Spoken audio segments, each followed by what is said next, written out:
गोविंद दो खड़े काके लागे पाए, गुरु गोविंद दो खड़े काके लागे पाए, बलिहारी गुरु आपने गोविंद दियो बधाए। दोस्तों, जैसे कि आप जानते हैं कि आज गुरु पूर्णिमा है। गुरु पूर्णिमा के इस पावन अवसर पर मैं आप सभी को हार्दिक शुभकामनाएं देता हूं। नमस्कार, आदाब, सलाम, सत श्री अकाल, वड़क्कम, गुड इवनिंग दोस्तों। मैं हूं आपका दोस्त, आपका नटखट हमसफर राम, लेकर आया हूं अपने इस बेहद खास कार्यक्रम बिजनेस मंत्रा में, जो कि हमारे YouTube channel The Digital Advisor पर प्रसारित होने जा रहा है। और आज मेरे इस बेहद खास कार्यक्रम में, जैसे कि आप जानते हैं कि हमारा बेहद खास कार्यक्रम बिजनेस मंत्रा है, उसमें मैं हर बार कुछ ऐसे सवालों को चुनता हूं जो अपनी तरफ से लेकर आया हूं आज मैं। और आज मेरे बहुत सारे सवाल बहुत ही उतार चढ़ाव भरे होंगे, बड़े तीखे होंगे।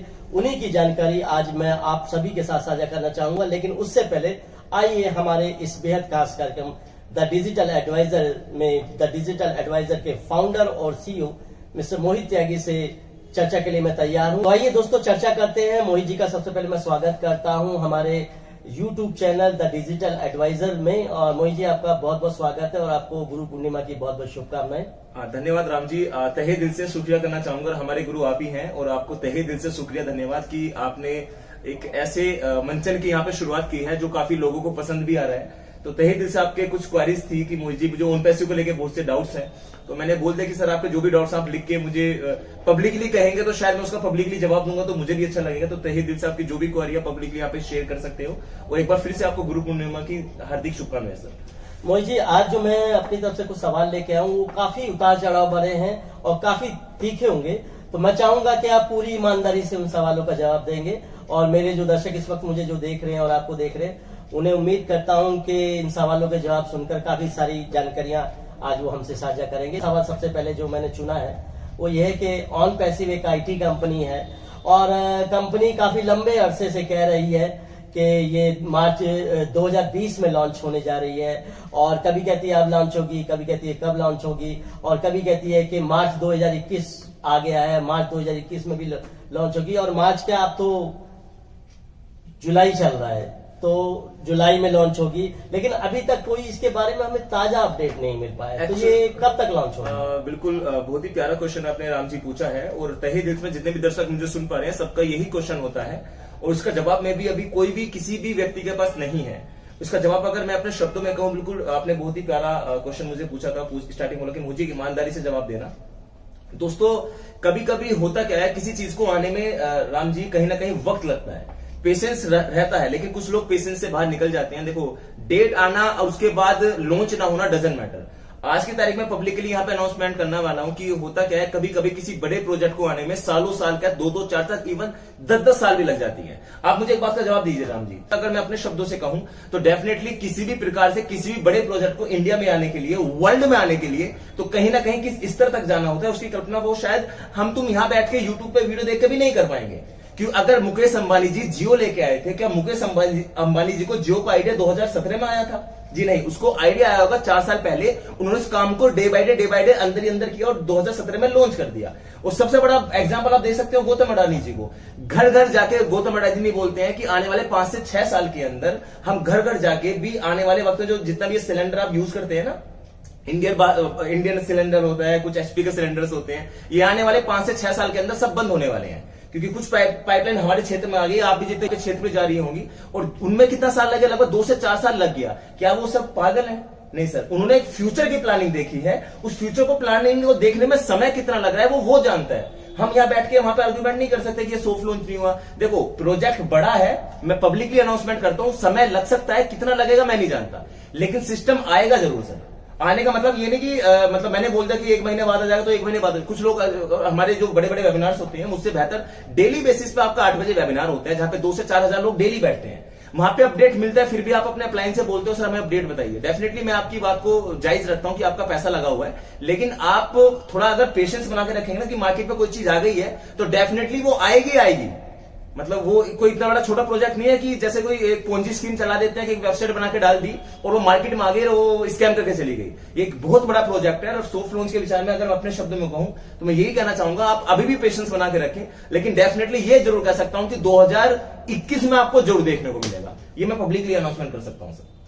मुझे अगला सवाल मेरा बड़ा ही तीखा होगा आपके लिए। Yes, sir. और मैं चाहता हूं कि इस साल का जवाब आप जरूर दें। ऑन पैसिव कंपनी जो है कभी बोलते हैं कि गूगल को पछाड़ देंगे, कभी कहते हैं फेसबुक को पछाड़ देंगे, कभी कहते हैं कि जूम को पछाड़ देंगे। क्या ये एक अंधविश्वास है? क्या ये एक रूमर है? क्या ये कोई भ्रामक बात है? इस बारे में आपका क्या कहना है? एक्चुअली राम जी, हम यहाँ पे किसी कंपनी से कंपटीशन नहीं कर रहे कि हम इसे पिछाड़ दें, हम उससे आगे निकल जाएंगे। डेफिनेटली अगर मैं अपने शब्दों में कहूं तो यहाँ पे पिछाड़ना कंपटीशन नहीं है, उनसे बेहतर करना कंपटीशन है। मैं मान के चलता हूं आज की तारीख में हम किसी को, मैं टारगेट नहीं कर रहा किसी भी कंपनी को। आप मुझे एक चीज की बताओ, अब से 3-4 साल पहले आपने जियो कंपनी का नाम सुना था सर? आपने नहीं सुना होगा। लेकिन मुकेश अंबानी जी के दिमाग में क्या आया? एक आइडिया आया। उन्होंने क्या दिमाग कराया, अब वो कंपेयर करने लगे कि मैं एयरटेल को, वोडाफोन को, बीएसएनएल को पिछाड़ के आगे निकल जाऊंगा। आप भली बात 2021 में रिजल्ट देख सकते हो कि 80% प्लस नेटवर्क कैप्चर जो कर चुका है वो जियो कर चुका है। क्यों कर चुका है? उसमें अगर मैं अपने शब्दों में कहूं, वो इसलिए कर चुका है क्योंकि उसने एक आइडिया पे काम किया। उसने क्या काम किया कि कम रेट में ज्यादा सर्विसेज लोगों को दी, लोगों को अपनी आदत बनाया, और लोग उस आदत को, आज भली बात आप देख सकते हो कि कोई घर में अगर वोडाफोन का कनेक्शन यूज हो रहा है या एयरटेल का यूज हो रहा है या कोई भी कनेक्शन अगर आप यूज करते हो, लेकिन उस घर में जियो का कनेक्शन जरूर यूज हो रहा है। क्यों हो रहा है? क्योंकि उसने एक सर्विसेज पे काम किया, आइडिया पे काम किया, रिजल्ट उसके सामने है। अब हम कहें कि वो उनको पिछाड़ देंगे, नहीं, वो एयरटेल वोडाफोन को उसने पिछाड़ा नहीं है, उसने अपनी टेक्नोलॉजी को एडवांस बनाया, अपने फीचर्स को एडवांस बनाया। रिजल्ट आपके सामने है कि 90% आज देखा जाए तो नेटवर्क कैप्चर कर चुका है जियो भारत के अंदर। तो मैं कोई किसी को टारगेट नहीं कर रहा, लेकिन आने वाले वक्त के अंदर मे भी जो प्रोडक्ट ऑन पैसिव के हैं वो एक प्रोडक्ट लेके आए थे, ये 80 प्रोडक्ट लेके आ रहे हैं। तो मेरे हिसाब से आने वाले वक्त में जो भी होगा अच्छा ही होगा सर। मोहित जी, एक बड़ा ही रोचक सवाल है और उम्मीद करता हूं कि आप इस सवाल का भी जवाब बहुत बाखूबी देने की कोशिश करेंगे। ऑन पैसिव कंपनी बोलती है कि एक प्रोडक्ट बेस्ड कंपनी है जी सर। और लगभग 216 कंट्री में ये बिजनेस कर रही है। जी सर। तो इस कंपनी ने केवल भारत के लोगों को ही क्यों टारगेट किया? भारत में ही अपना ऑफिस क्यों बनाया? 215 कंट्रीज में क्यों नहीं बनाया? बहुत ही प्यारा क्वेश्चन आपने पूछा। आपने जो भी क्वेश्चन उठाए हैं ना, वो ऐसे उठाए कि हर दूसरे बंदे का यहाँ पे रिजोल्व होने वाला है। तो इस वीडियो को जितना हो सके शेयर करना दोस्तों, क्योंकि मुझे यहाँ पे मेरा एक मानना है कि कभी कभी आपके जो माइंड में जितने भी धातु पड़े हैं ना, तो कहीं ना कहीं वो क्लियर होने की कोशिश हो सके इस वीडियो के माध्यम से। सर देखो, टारगेट बनाने का मतलब ये नहीं कि यहाँ के लोगों का ही पैसा यहाँ पे लगा हुआ है। 216 कंट्री में चल रहा है, तो आप गूगल करेंगे, यूट्यूब करेंगे, आप एसएससी एलेक्सा पे जाकर रेटिंग भी चेक कर सकते हैं कि कंपनी 216 कंट्री में वाकई में रन कर रही है। इंडिया में टारगेट बनाने का सर मैं आपको पहले फ्यूचर बता देता हूं। आने वाले 1 से 2 महीने के अंदर अगला ऑफिस जो ऑन पैसिव खुलने वाला है वो दुबई में खुलने वाला है, और इंडिया से भी कहीं ज्यादा बेहतर हालातों में खुलने वाला है। अब इंडिया को टारगेट बनाने का रीजन मैं आपको बता देता हूं सर। यहाँ की जो लेबर कॉस्ट है ना, वो काफी सस्ती पड़ जाती है।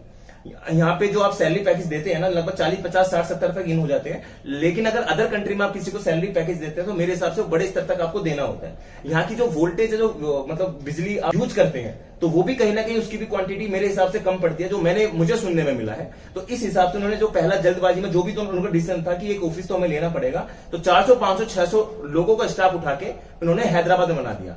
और आपके नॉलेज के रिगार्डिंग में बता दूं, आप गूगल कर सकते हैं, मुझे इतना आइडिया तो नहीं है। लगभग बड़ी बड़ी इंटरनेशनल कंपनीज जितनी भी वर्ल्ड में है, 70 से 60% कंपनीज का ऑफिस हैदराबाद, साउथ, इन्हीं स्टेट या इन्हीं सिटी के अंदर है। क्यों है सर? क्योंकि यहाँ पे लेबर कॉस्ट सस्ता पड़ जाता है। तो इसका आंसर तो सर इससे बेहतर मेरे हिसाब से शायद कोई दे सके, तो डेफिनेटली कमेंट्स बॉक्स में जरूर डालिएगा सर। तो ये मेरा आखिरी सवाल होगा आपसे, और बहुत ही रोचक सवाल मैंने चुना है आपके लिए। कि आज बड़ी बड़ी प्रोडक्ट्स बेस्ड कंपनियां हैं इंटरनेशनली, उनमें एमवे जैसी कंपनी है, मोदी केयर है, वेस्टीज है, एक्सेट्रा, बड़ी सारी कंपनियां जो इसमें बिजनेस कर रही हैं। तो इस बिजनेस कंपटीशन के युग में क्या ये कंपनी आगे बिजनेस में, ये कंपनियां इसको आगे टिके रहने देना पाएंगी? बहुत ही रोचक ही है आपका क्वेश्चन। और डेफिनेटली देखो सर, टिका रहने के बाद अगर आप गवर्नमेंट की गाइडलाइन को फॉलो करते हो ना, तो डेफिनेटली आपको कोई रोक भी नहीं सकता। अगर आप गवर्नमेंट कंपनी ने एमसीए के लिस्टेड के लिए रिक्वेस्ट डाल दी है, इवन आपको 1 से 1.5 महीने के अंदर वो भी रिजल्ट मिल जाएगा। और आने वाली बात की अगर मैं बात करूं, इन कंपनियों में से निकल के बंदे क्यों निकल के आएंगे यहाँ पे, ये भी एक पॉजिटिव आंसर मैं इसलिए देना चाहूंगा। हो सकता है आपको कुछ अटपटा लगे, जो भी अदर कंट्री के लोग या अदर किसी कंपनी के लोग मुझे सुन पा रहे हैं। होता क्या है, अगर हम वक्त के साथ अपने आप को अपग्रेड नहीं करते ना सर, तो डेफिनेटली हम बहुत पीछे चले जाते हैं। वेस्टीज, मोदी केयर, आईएमसी, जितनी भी कंपनी के बारे में आपने बताया है, वो सारी प्रोडक्ट बेस्ड कंपनी है। एफएमसीजी के प्रोडक्ट यूज कर सकते हैं, एग्रीकल्चर के प्रोडक्ट यूज कर सकते हैं, ब्यूटी प्रोडक्ट आप यूज कर सकते हैं। ये आपकी डेली रूटीन में आने वाले प्रोडक्ट हैं। तो क्या सर मैं आपसे जानना चाहूंगा, आज की तारीख में 90% युवा, ये 90% लोग ऐसे हैं जो इंटरनेट का इस्तेमाल करते हैं, फोन का इस्तेमाल कर सकते हैं। जैसे आप खाने पीने बिना नहीं रह सकते ना सर, आज का यूथ, आज की जनरेशन फोन बिना भी नहीं रह सकती। वो क्या रीजन है सर? क्योंकि वो उसको आदी बना लिया है, उसके बिना उसको गुजारा नहीं है। हमारा जो बिजनेस चलता है टोटली ऑनलाइन चलता है। क्यों चलता है? क्योंकि जो हम वो टाई वाई लगा के चलते थे ना, अपने प्लान देने जाए, प्रेजेंटेशन करने गए, नहीं सर, आज की तारीख में हम घर बैठ के जूम के मीटिंग के माध्यम से हम 200, 300, 1000 लोगों को अपनी मीटिंग में ला सकते हैं और अपनी प्रेजेंटेशन कर सकते हैं। और वही जो पेपर प्लान आप वहां पे दिखा देते, वही हम जूम पे दिखा सकते हैं सर। तो एडवांस टेक्नोलॉजी पे काम कर रहा है, तो उनसे कहीं ना कहीं मेरे हिसाब से बेहतर है। प्रोडक्ट भी तो है इसके पास, बस वो उस टाइम का प्रोडक्ट था, ये इस टाइम का प्रोडक्ट है। तो कुछ ज्यादा तो नहीं कहना चाहूंगा, लेकिन एक बात जरूर कहना चाहूंगा उन लोगों के लिए जो दिनेश कोटियान सर ने एक वीडियो भी मतलब फेसबुक पे पब्लिश किया था कि तुम चिंता मत करो, जला जला कर राख कर देंगे जो तुमसे जलते हैं। कि तुम चिंता मत करो कि जला जला के राख कर देंगे जो तुमसे जलते हैं। तुम कंपनी बदलते हो, हम इतिहास बदलते हैं। कुछ लोग शहर में हमसे यूं ही खफा है जिनसे अपनी तबीयत नहीं मिलती। कुछ लोग शहर में हमसे यूं ही खफा है जिनसे अपनी तबीयत नहीं मिलती। हंसते हुए चेहरों से है बाजार की जीनत, वैसे भी यहाँ रोने की फुर्सत नहीं मिलती, वैसे भी यहाँ रोने की फुर्सत नहीं मिलती। तो दोस्तों, अब हमारे कार्यक्रम का समय समाप्त हो रहा है। अगले एपिसोड में हम आपसे फिर मुलाकात करेंगे और हम शुक्रिया अदा करना चाहेंगे मोहित जी आपका कि आपने आज इस खास कार्यक्रम में हमें ये सब तमाम जानकारी दी और हमारे दर्शकों तक ये जानकारी पहुंचेगी इस कार्यक्रम के माध्यम से। और उम्मीद करते हैं दर्शकों कि आप तक ये महत्वपूर्ण जानकारी पहुंची होगी और आप सभी मास्क जरूर पहने और सोशल डिस्टेंसिंग का पालन करें। धन्यवाद, नमस्कार। धन्यवाद सर।